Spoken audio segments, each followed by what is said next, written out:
This video is powered by the pros at Pascal Air Plumbing and Electric. Arkansas owned, Arkansas operated. GoPascal.com. With Nate Olson from Scorebook Live, also co-host of the high school football scoreboard show. You'll hear that on ESPN Arkansas later on, along with Rex Nelson. Nate, happy Friday, happy Football Friday. What's up? Oh, it's busy, you know.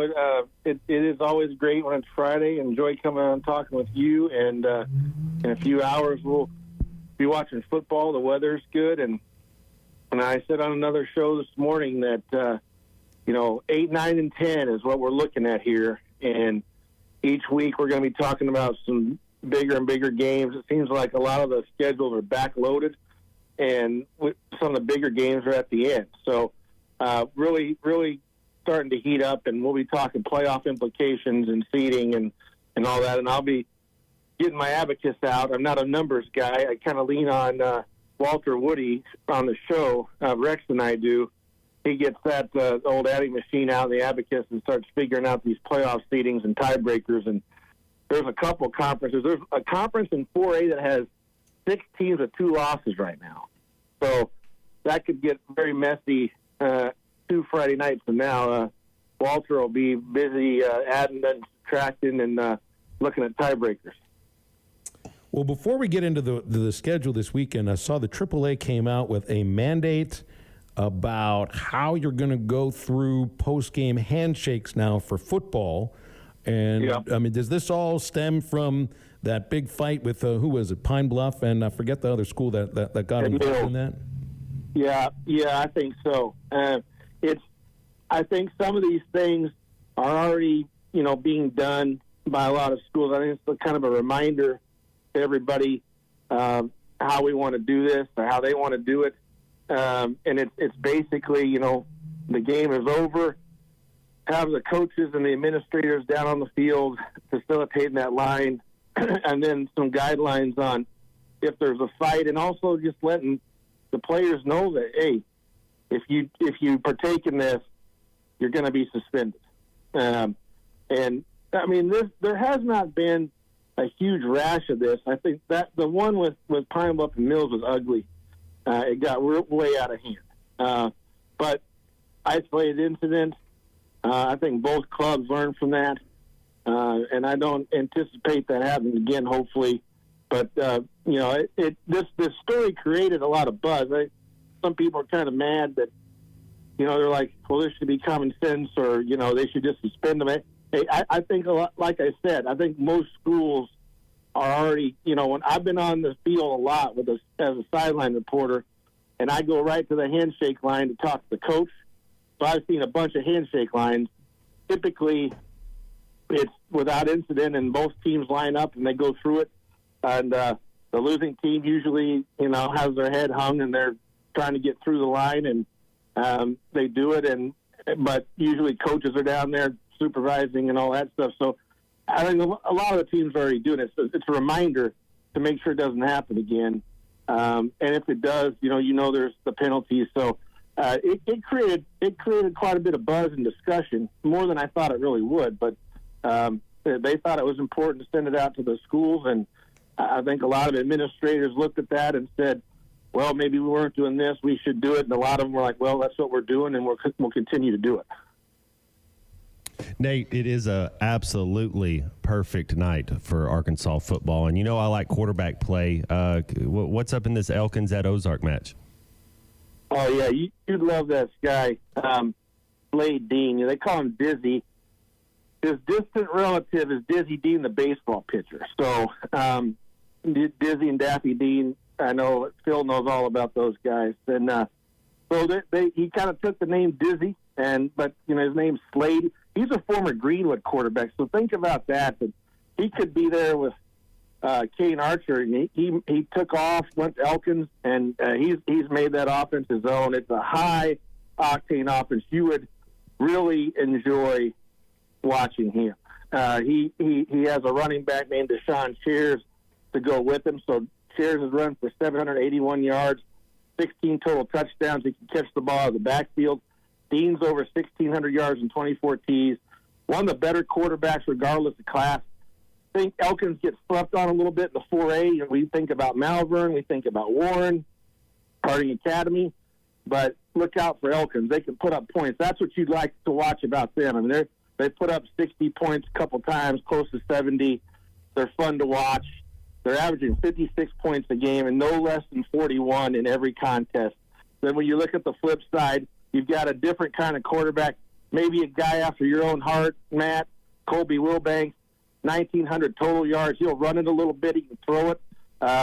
23 touchdowns. So a little bit of a contrast in styles, but a lot of offense in this game tonight probably.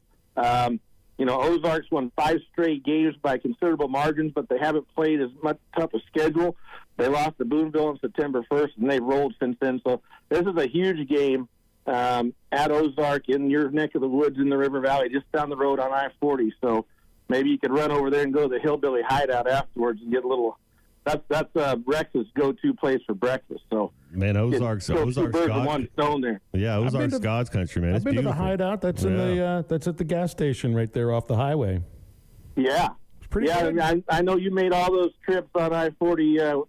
Phil, that's definitely a place you want to stop. It's a good place to stop. Use the restroom, gas up, and then got the restaurant there. So that's one of the stops that Rex makes often when he goes to Oklahoma to cover GAC games. Yeah, I've seen him talk about that a lot. I still get thrown off by the mannequin that's sitting there on the bench when you walk in. Every single time. I'm like, whoa. Who? Every time. I was there a few weeks ago on my way to Oklahoma, and I was barely awake. And I walked in there and I know that thing's there, but I was staggering in there to get a cup of coffee. And, it got me again. It's probably about the 1,000th time it's got me. Calvert wants to know about the Boonville-Charleston 3A1 game. Huge. Both teams undefeated in the league. What a huge game. I think this is one of the biggest games of the night, regardless of class or location. These are rivals, not separated by much distance. Last year, that game was kind of marred because Boonville was missing several players. And Charleston blew them out twice, and they blew them out in the championship game, too. And I think there was a motivation for Charleston because a lot of people said, well, you won the first game because they were shorthanded. They didn't have some key players. So then they came back in the championship game. They did it again, and they dropped the mic, and that was a huge win again for Charleston. And this year, Charleston has a less experienced roster. They've still got Reese Mareshka. He's a two-way guy, DB, receiver. He catches the ball in space. He makes plays, lines up in different areas of the field. A real, what you call, playmaker. He just makes plays and gets the ball, and he's a touchdown waiting to happen. Hard-nosed guy on defense. They'll throw it around a little bit and try to get it to him. Boonville is a run-oriented offense. They've got Dax Goff, who is he's a football player's football player. He's a hard-hitting running back and a linebacker. He's going to Harding University to get put in their run-oriented scheme there. They love him. The fullback kind of position, he can play that big guy, 6'2", 220, hits hard on defense. Got some looks from Kansas State, some other D1s, but headed into Harding, and then they've got Rylan Ray in the backfield too. So they're going to run it 90% of the time. But they are fun to watch. They execute that offense so well. So this is going to be a real, hard-hitting game. A classic small-town battle. Everybody from each town will be there. I like Boonville a lot, being a more veteran team, but Charleston's kind of had their numbers. So if Charleston can pull this off, they went 0-3 in the non-conference, played an ambitious non-conference schedule. They're rolling now. Boonville's pretty much been rolling the whole year. So this is on my list. If I could teleport myself to a game, this is one that I would go to. It's going to be an awesome playoff rivalry, intense atmosphere. Nate, can you give me one or two just surprise teams this year that kind of have surprised you, that's been exceeding expectations? There's been a few. Rogers was one of those teams, and they're playing Bentonville tonight.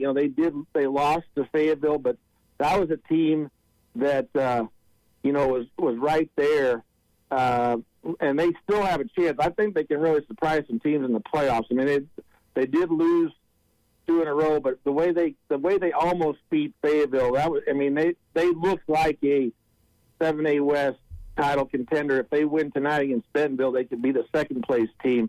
The other team is Alma. They did lose to Harrison, but the way Jackson Daly's played, they have a chance. They'll play Shiloh Christian in a week or two for a share of that conference championship. I don't know if many people thought, it's been a while since they've been undefeated in the league. It was like 4 or 5 years, and they started off undefeated. So I think in your area, that would be, those two teams would be for sure. But yeah, Alma is, as and Daly is supposed to be a tight end. They moved him to quarterback, and he's been one of the more solid players in the state. Just kind of playing out of position.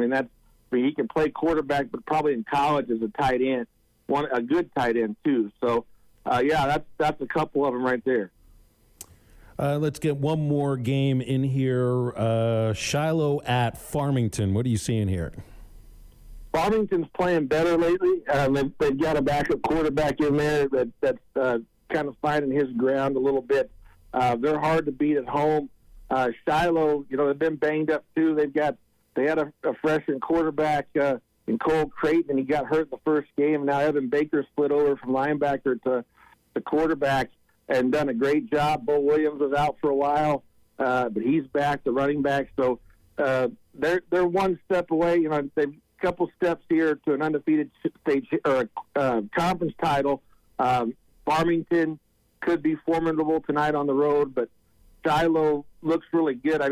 They're not a surprise team, but I think the fact that they've dealt with so many injuries and then still been as dominant, that's a little surprising, because I think some people thought, well, they're really kind of on the ropes, and with a linebacker playing quarterback. He's essentially like their fourth team quarterback or third team, because they had a guy move out, and or 2 guys actually. So he was not supposed to play quarterback at all. So that shows you what kind of coaching they have there. So it's business as usual at Shiloh. They're winning, doing it in a different way, and they'll have another big game here. Like I said, with Alma soon. BetOnline is your #1 source for all your betting needs. Get the latest odds, lines, and matchup reports for baseball, boxing, golf, and more. BetOnline continues to be the fastest and easiest way to place your wagers, including live betting and your favorite casino and card games available to play right from your phone. Head to the website or use your mobile device to sign up today and get in on the action. Remember to use our promo code BELIEVE, that's BLEAV, for your 50% welcome bonus on your first deposit. Bet online, where the game starts.